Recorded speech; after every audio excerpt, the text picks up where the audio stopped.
Luzon, Visayas, Mindanao at buong mundo. Ngayon ay Martes, May 27, 2025. Ako si Barbie Mulak at ito ang balitang A to Z. Tatlong suspect timbog sa pagbebenta ng iligal na high-powered na mga baril. Ilang motorista humihirit ng work-from-home setup sa pagsisimula ng odd-even scheme dry run sa EDSA sa June 16. Magnitude 5.1 na lindol, yumanig sa Quezon. Pagyanig, naramdaman din sa Metro Manila. Atin to, civilian mission vessel, nakatanggap ng radio challenge mula sa Chinese Coast Guard sa Palawan. Sa ibayong balita, soccer victory parade sa England, inararo ng isang sasakyan. Dose-dosena sugatan. Sa showbiz, OPM legend at hitmaker na si Freddy Aguilar, pumanaw na. At Ding Dong Dantes at Charo Santos Concho, sumalang sa hot seat sa launching ng pelikulang Only We Know.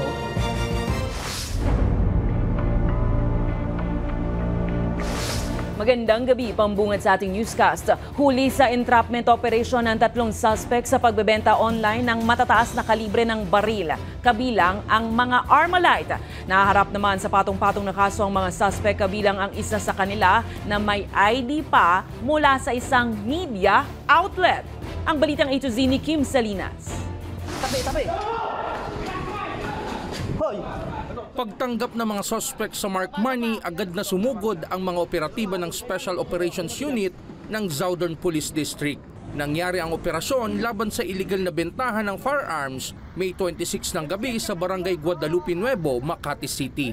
Sa halos isang buwang pakikipagnegosasyon, nagkasundo ang suspect at mga pulis na nagpakilalang buyer sa halagang 480,000 para sa tatlong Armalite. Actually po yung mga ganito is more than 150 up po yung price ng mga ganito. Bawat isa, sir? Bawat isa. Bagong-bago po siya. Wala pong gas-gas. Kinilala ang mga suspect na sina alias Tope, Ron at Rigor na pawang mga residente ng Makati City. Napag-alam ang isa sa mga suspect ay tauhan ng isang media outlet batay sa kanyang identification card. Para kumita, siguro. Kasi hindi naman sila namili ng hindi naman sila namili ng customer.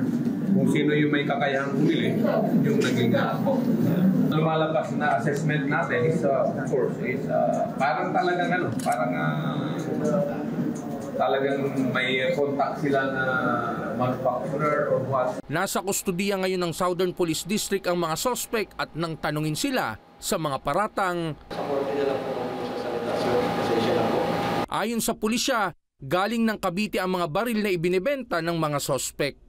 Ito ang mga na-recover na ebidensya sa operasyon ng DSOU ng Southern Police District, ang mga live ammunitions, ang mga marked money, at ang mga IDs ng mga suspect at itong mga high-caliber power firearms na Bushmasters at 2 Remington na pinaghihinalaang gawa dito sa Pilipinas at lantarang ibinibenta online. Na-recover din sa mga suspect ang iba pang mga baril katulad ng caliber 45 pistol. Yan po yung nasa isang sasakyan na tamata yung backup nila. Backup security just in case na magkaroon ng baterya. And so happen na na-overpower agad ng mga operatibo na kaya hindi nakalaban. Nagpapatuloy ang investigasyon ng kapulisan kung sino at anong grupo ang nasa likod ng bentahan ng mga illegal na armas. Hindi po lahat ng ordinaryong tao pwede ka mag-apply po na magkaroon ka ng possession ng high power firearm. They cannot run a group like this na sila lang. So, merong malamang may nagpapatakbo sa kanila. Ayon sa mga otoridad, dapat may special permit ang pagmamayari ng caliber 5.56 Armalite. Sasampahan ng patong-patong na kaso ang mga suspect, kabilang ang illegal possession of firearms with live ammunition at paglabag sa umiiral pa ring COMELEC gun ban na magtatapos hanggang June 11. Para sa Balitang A to Z, Kim Salinas. Namomroblema ang ilang empleyado kapag nagsimula ng isang buwang dry run ng odd-even scheme sa EDSA sa June 16 bilang paghahanda sa EDSA Rebuilding Program. Hirit ng ilang empleyado sa mga kumpanya, ipatupad ang work from home setup. Pero may agam-agam ang employers. Ang balitang A to Z ni Ace Cruz. Tuwing Miyerkules lang hindi nagagamit ni Ariel ang kanyang sasakyan papasok sa trabaho sa Makati dahil doon natapat ang kanyang coding. Makakauwi ka ng anytime na gusto mo, tapos makakapunta ka kung saan mo gusto puntahan. Unlike pag nag-commute ka, mahirap talaga. Kaya't problemado siya ngayon kapag sinimulan na ang odd-even scheme sa pag-arangkada ng EDSA Rebuilding Program. Posible anyang pakiusapan ng kanyang boss na mag-work from home na lang. Baka possible po.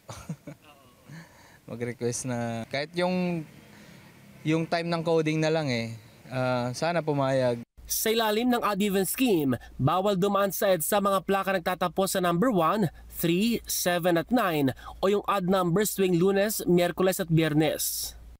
Ang even numbers naman o 2, 4, 6, 8 at 0 ay bawal naman dumaan sa EDSA tuwing Martes, Huwebes at Sabado.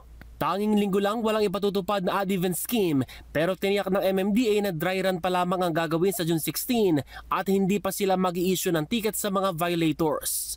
Walang window hours sa kasagsagan nito. Exempted naman sa polisiya ang mga motorsiklo, transport network vehicles, taxi, pati ang mga hybrid at electric vehicles. Kumporme naman si Atty. Robbie Consunji ng Automobile Association of the Philippines o AAP sa hirit ng ilang motorista na magkaroon ng work from home setup. In any combination, every day, every other day, once a week, there is always going to be a contributory reduction in traffic while EDSA rebuild is going on and in the long term, the whole Metro Manila.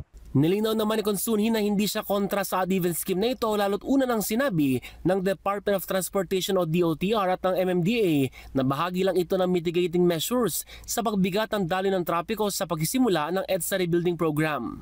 So ang sinasabi ng batas, so long as may reasonable connection, yung solusyon ba yun sa problema? Then it is a valid exercise of police power in deprivation of property rights. Hindi naman siya forever. Welcome ang hirit na work from home setup kay Sergio Ortiz Luis Jr., ang presidente ng Employers Confederation of the Philippines o ECO, pero may tagubilin siya. At pabayaan rin ang dumiskarte yung kanya-kanyang mga kumpanya dahil you cannot come up with a policy that will fit all. Mahirap kasi anyang obligahin ang business sector na ipatupad ang work from home setup lalo't posibleng maapektuhan ang productivity sa kumpanya. Para sa balitang A to Z, Ace Cruz. Niyanig ng magnitude 5.1 na lindol ang General Nakar, Quezon pasado alas 12 ng tanghali ngayong Martes. Ayon sa PHIVOLCS, 6 na kilometro ang lalim ng tectonic earthquake bunsod ng paggalaw ng fault lines. Naramdaman naman sa ilang lugar sa Metro Manila ang pagyanig.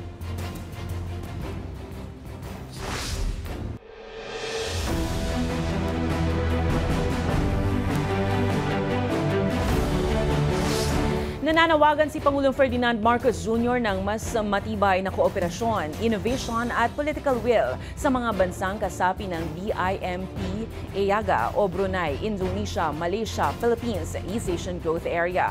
Sa ginanap na 16th Summit sa Malaysia, sinabi ni Marcos na sa 8 taon mula nang inilunsad ang Vision 2025, malaki na ang naitulong ng pagtutulungan sa pagpapaunlad ng mga kanayunan sa rehiyon. Kabilang sa mga tagumpay nito ang mga proyekto sa koneksyon, kalakalan, food at energy security, ecotourism at green development. Since 2017, our cooperation has deepened. Our partnerships have delivered tangible benefits for our people. Together, we have laid down stronger foundations for inclusive, sustainable, and innovation-driven growth. Walang pagbabago sa health protocols para sa nalalapit na ika-4 na SONA ni Pangulong Marcos sa July 28. Sa kabilayan ng bagong COVID-19 wave o muling pagtaas ng kaso ng COVID sa ilang bansa sa Asia. Ayon kay House Secretary General Reginald Velasco, patuloy namang bumababa ang COVID-19 cases sa Pilipinas mula Enero hanggang Mayo kumpara nung nakaraang taon. Tiniyak naman na magmamatyaga ang House Medical Team sa sitwasyon at maglalabas ng abiso kung kailangang magpatupad ng mga bagong panuntunan. Paalala ni Velasco, kailangan pa rin mag-ingat, magmask kung kailangan at maghugas ng kamay at palakyasin ang immune system, lalo na't paiba-iba ang panahon. Itinalaga ng Kamara si Attorney Priscilla Marie o Princess Abante bilang bagong tagapagsalita nito sa nalalabing panahon ng 19th Congress. Layon niyang labanan ang fake news at palakasin ang transparency. Ayon kay Abante, kailangang maayos ang pagpapaliwanag ng mga pulisiya ng Kongreso, kabilang na ang pagbibigay ng opisyal na pahayag, paglilinaw sa mga batas at pagharap sa media. Mayroon namang background sa journalism, sa law at civic education si Abante at dati ring spokesperson ng Maynila sa ilalim ni Mayor Honey Lacuna. Posibleng magkaroon naman ng hiwalay na tagapagsalita ang House Prosecution Team para sa impeachment ni Vice President Sara Duterte.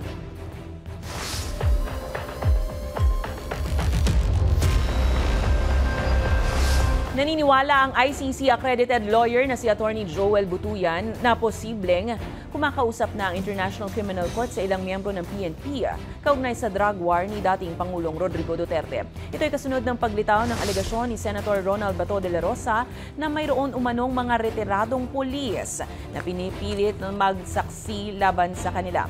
Git ni Butuyan na tuloy pa rin ang investigasyon ng ICC kahit malapit nang magsimula ang trial.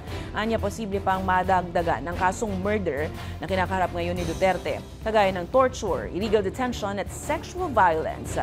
Samantala, hindi rin umano nakakaapekto sa kaso ni Duterte ang pagliban ni ICC Prosecutor Karim Khan dahil may hiwalay na legal team na nakatutok sa Pilipinas na pinamumunuan naman ni Deputy Prosecutor Niang. Until ma-confirm yung charges sa ICC, ang ICC prosecutor continues its investigation. So as we speak, I do not discount the fact that they may still be interviewing witnesses, although I have no personal knowledge at all, whether they are doing that, because the OTP conducts its proceedings confidentially and without any notice to other parties. Inilunsad na nga ng Department of Education ng bagong curriculum para sa senior high school sa darating na school year 2025 to 2026. Kasama na rito ang pagbabawas ng core subjects. Mula kasi sa 15 subjects, magiging 5 na lang ito. Kabilang sa matitirang core subjects ang effective communication, life and career skills, general mathematics, general science at pag-aaral ng kasaysayan at lipunang Pilipino. Sa halip na isang semestre lang ituro, buong taon na ito ituturo para mas lumalim ang pag-unawa ng mga estudyante sa mga to. Ayon kay DepEd Undersecretary Willie Cabral, mas maiksi na ang araw-araw na pasok mula alas 7 ng umaga hanggang alas 12 ng tanghali kasama ang electives. Mananatili namang isang semestre ang mga electives pero gagawing clusters ang mga opsyon sa academic at tech-voc tracks. Layunin ng DepEd na mas maihanda ang kabataan sa kolehiyo at sa trabaho pagkatapos ng graduation.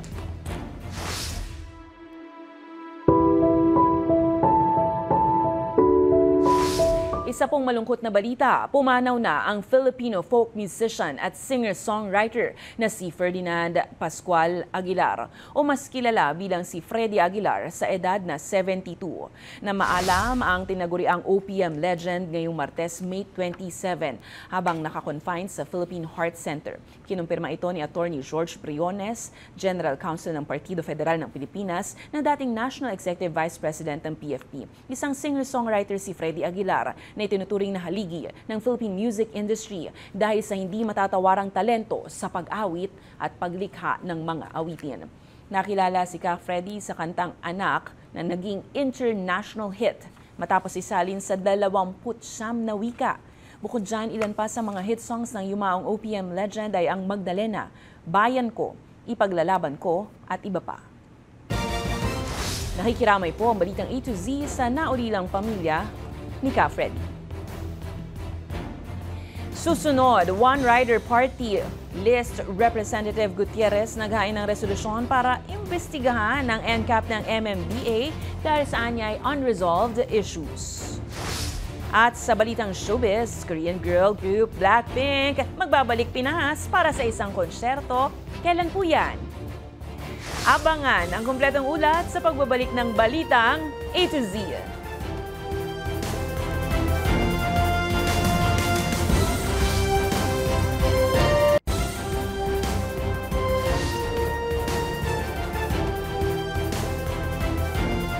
Matapos ang nangyaring kaguluhan sa Barangay 262 at Barangay 264 sa Tondo, Maynila dahil sa demolisyon kahapon, nagkaroon naman ng kaunting kasiyahan ng mga residente dahil sa inilabas na temporary restraining order na desisyon ng Regional Trial Court Branch 34. 20 araw ang ibinigay na palugit ng korte sa mga residente bago i-lift ang TRO. Paraan ito para makapag-isip ang mga residente ng paraan sa paglipat na kasalukuyan ding nagdiriwang ngayon ng kapistahan. Nagsumite na rin naman ng petisyon for certiorari ang mga residente para questionin ang desisyon ng lower court at dalhin sa mas mataas na korte.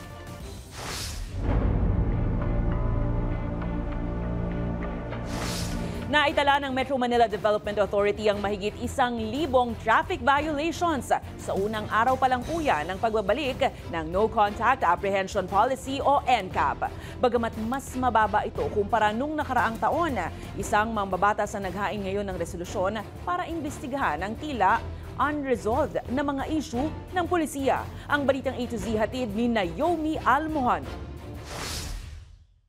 Kung walang preno ang gobyerno ngayon sa pagpapatupad ng No Contact Apprehension Policy, walang preno rin ang pagdagsa ng mga naitalang traffic violations. Sa unang araw kasi ng implementasyon ng MMDA, nasa 1,112 na kaagad ang naitalang paglabag.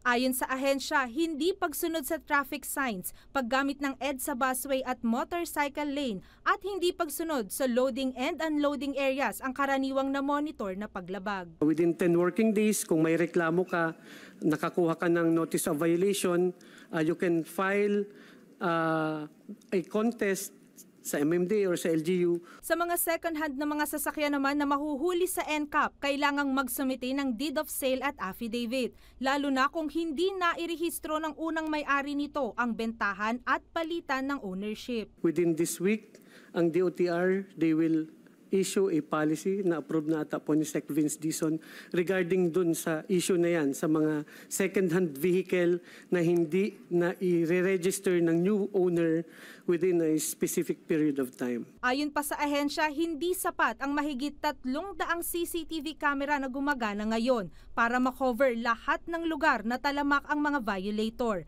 Kaya plano nila magdagdag pa ng mga CCTV na may AI capabilities. Gayunpaman, ngayong ikalawang araw ibinida ng MMDA ang organisadong daloy ng trapiko, partikular na sa Commonwealth Avenue dahil anila sa disiplina ng mga motorista.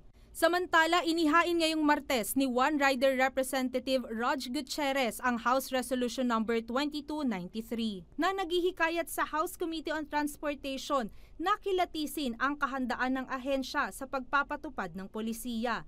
Implementasyon sa hindi malinaw na lane markings, nakalilitong road signs, delay sa pagtransmit ng notice of violation at patong-patong na penalties ang mga naging issue ng polisiya nang questionin nito ng Kongreso noong 2022. This is not to say naman po na yung NCAP is a bad thing. We laud it.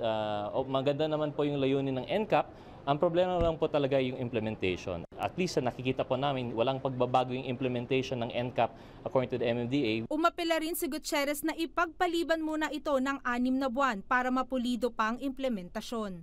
And at least 6 months na rin na siguro ayusin for them to get reports of anong lane markings yung constantly na naging problema.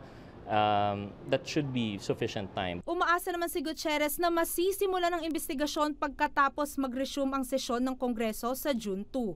Pero kung hindi ito matuloy, muli nilaan niya itong ipafile sa 20th Congress. Para sa Balitang A to Z, Naomi Almohano.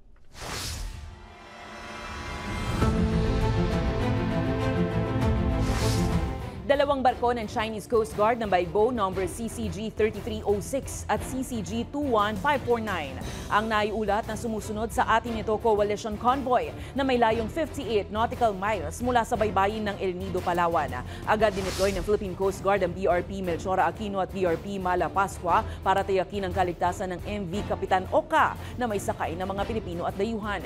Iginiit ng PCG na nasa loob ito ng Philippine Exclusive Economic Zone ayon sa UNCLOS sa 2016 arbitral ruling. Sa ngayon, nasa 4 na nautical miles lamang ang layo ng mga Chinese vessels sa convoy ng Atinto patungong Pag-asa Island. Tiniyak naman ng PCG ang kanilang paninindigan na protektahan ang kaligtasan ng mga sibilyang kasali sa mapanganib ngunit mapayapang paglalayag.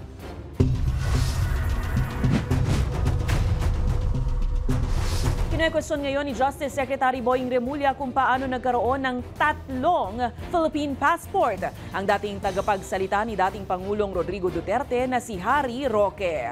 Anya, alam ng pamahalaan na mayroon siyang hindi bababa sa 2 regular na pasaporte. Kaya naman, hiniling ni Remulla sa DFA na nararapat lang na ipaliwanag ito, lalo't sila ang ahensyang may hawak sa pag-i-issue ng mga pasaporte.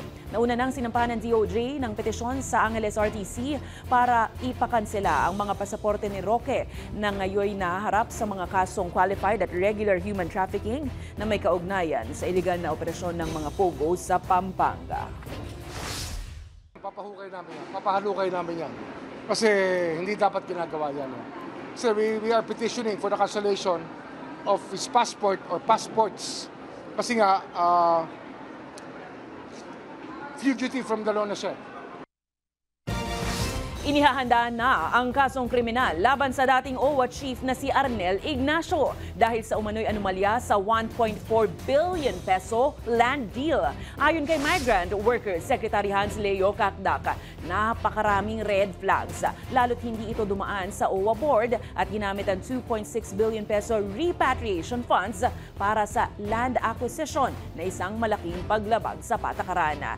Ihahain din ng mga angkop na kaso laban sa iba pang mga sangkot na opisyal.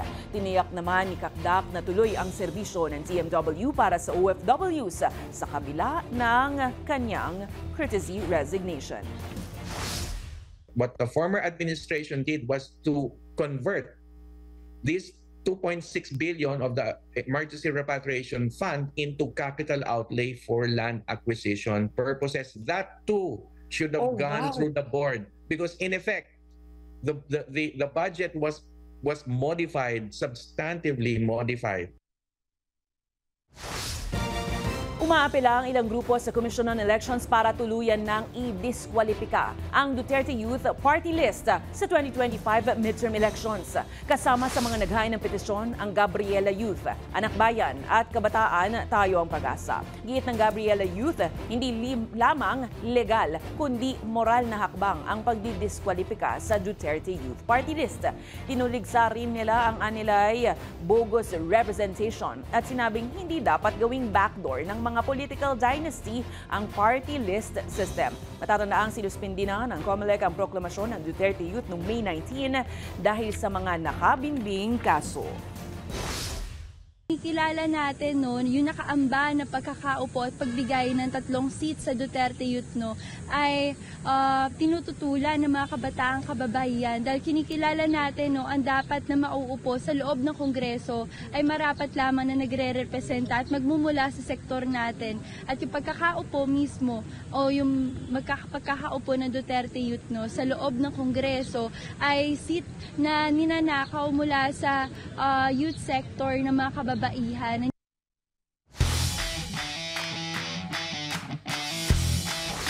Isang makasaysayang hakbang nga para sa karera ng Filipina tennis star na si Alex Ayala para sa kanyang opening salvo o unang salang sa Grand Slam main draw sa French Open. Bagamat nabigo sa unang round kontra Emiliana Arango ng Colombia, nananatiling positibo si Ayala at nangakong babalik na mas malakas. Kasabay ng pagkamit niya sa kanyang career best ng world ranking number 69, tinangkang bumawi ni Ayala matapos ma-0 sa sa unang sets 0-6. Nanalo naman ng ikalawa 6-2 pero nabitin sa decider na 3-6 matapos magkaroon ng 44 na unforced errors. Samantala focus naman siya ngayon sa doubles kasama si Renata Zarazua ng Mexico. Laban yan sa UK at Spain duo kanina alas 9 ng gabi Manila time.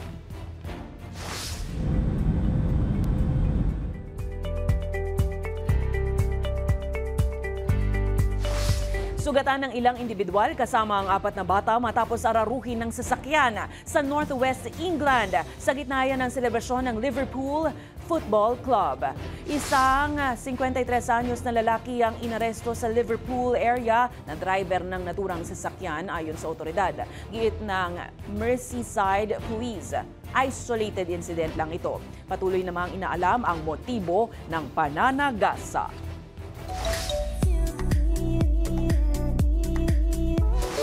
Blinks, ihanda na ang inyong wallet at diskarte sa ticketing at maging ang inyong mga light stick at isigaw ang Blackpink in your area dahil magbabalik po sa Pilipinas ang Korean girl group na Blackpink para dalhin ang kanilang much anticipated comeback world tour na Deadline. Inanunsyo ngayong Martes ng agency ng grupo na YG Entertainment ang mga bansang pagdarausan ng konserto at kabilang nga dyan ng Philippine Arena sa Bulacan. Sa November 22 at 23 na yan, nakatakda ang pagdagundong ng arena sa kanilang hit songs gaya ng Z4, Kill This Love, How You Like That, Pink Venom at Shutdown. Magsisimula ang pre-sale ng tickets sa June 10 para sa mga miyembro ng Weverse, June 12 naman para sa general on sale. Sa ating pagbabalik, balitang showbiz, Ding Dong Dantes at Charo Santos Concho sumalang sa hot seat sa launching ng kanilang pelikulang Only We Know. Manatiling nakatutok, kayo ay nanonood ng Balitang A to Z.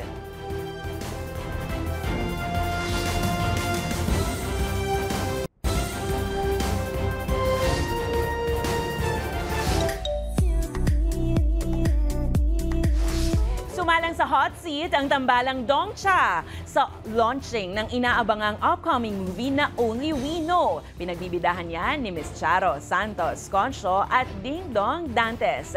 Tara't makichika sa balitang A to Z Showbiz ni Lane Garcia. You think we only get one?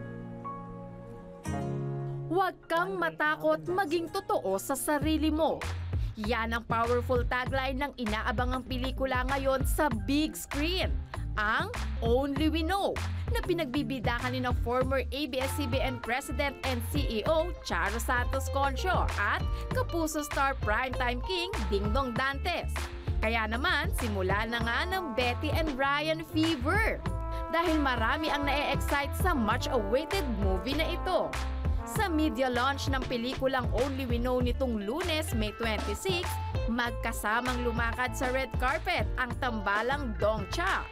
Hindi rin mawawala ang direktor ng pelikula na si Direk Irene Villamor.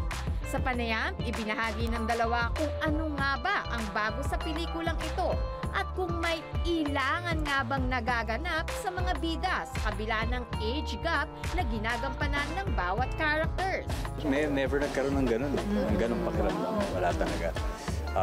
Baka dahil si Ryan at saka si Betty rin, hindi rin nila naramdaman yun eh. But alam mo, lahat naman mayroong awkward stage sa pag-uwi bagong kilala. Diba? May gano'n naman yun. Pagkatapos yun, wala na talaga. Boom. Expected rin syempre ang intimate scene ni Ding Dong and Charo na siguradong aabangan ng mga manonood. Nakakatuwa, oo, na mas daring, di ba? The creatives are willing to take more risks. Kasi ang audience naghahanap din ng bago, nagbagong timpla. Tampok sa movie ang nakakaantig na samahan sa pagitan ng dalawang taong labis na nagmamahalan na para bang may sariling mundo kapag kapiling ang isa't isa. At may sikreto daw para sumakses ang relasyon. Basta it has to be a deep connection because kung medyo superficial lang siya na medyo mababaw na usap-usap lang, then parang hindi siya worth it para sa isang taong naghahanap talaga, thirsty ba sa isang ganong klaseng connection. So, pag nahanap po yung taong yun, I think hindi na magiging mahalaga kung ano itatawag nyo sa isa't isa. Dahil baka higit pa nga sa isang label ang magiging takbo ng inyong samahan. Para kina Charo at Dingdong, nakakaintriga ang kwento ng pelikula dahil nag-uumapaw ang damdamin ng kanilang karakter. Pero sila lang ang makakapagsabi kung ano ba talaga sila sa buhay ng isa't isa. Live your life the way you want to live it. Basta wala kang tinatapakan, diba? Maging totoo ka sa sarili mo. Makikilala sa kwento si Betty, isang masayahing babae ngunit nangangapa pa sa yugto ng kanyang buhay matapos magretiro bilang English teacher. At si Ryan na isang engineer na nahihirapang mag-move on matapos ang biglaang pagpanaw ng kanyang asawa. Dito unti-unting mamumuo ang isang espesyal na relasyon sa pagitan ni Betty at Ryan sa kabila ng malaking agwat sa kanilang edad. Bukod kina Charo at Dingdong, nasa cast din ng Only We Know sina Charmaine Buencamino, Joel Saracho, Al Tantay, Max Collins, Rafa Sigyun Reyna at marami pang iba. I'd like to invite everyone to experience this beautiful story. It's opening in June 11. All over the Philippines, and it will also have international screenings. Para sa balitang A to Z Showbiz, Lane Garcia. Kung kayo ay may kwentong kakaiba, mga kwento ng pag-ibig o storya ng inspirasyon at pag-asa, maaari itong ibahagi. Sumali sa ating Facebook group na Balitang A to Z. Panoorin ang replay ng ating programa at sundan ang ating social media pages. Hanapin ang Balitang A to Z. Ang ating pabawang quote of the night ay mula sa Filipino folk legend na si Freddy Aguilar. Pagmat hindi orihinal na awitin ito ni Aguilar, naging kadikit na ng pangalan ni Ka Freddy ang awiting Bayan Ko. Sabi rito, Pilipinas kong minumutya, hugad ng luha at dalita, aking adhika, makita kang sakdal, laya. At yan po ang mga balita at impormasyon, mga kwentong may dalang inspirasyon na tinutukan ng Balitang A to Z. Ako po si Barbie Mulak, maging maalam, makialam. Magandang gabi sa iyo, Pilipinas.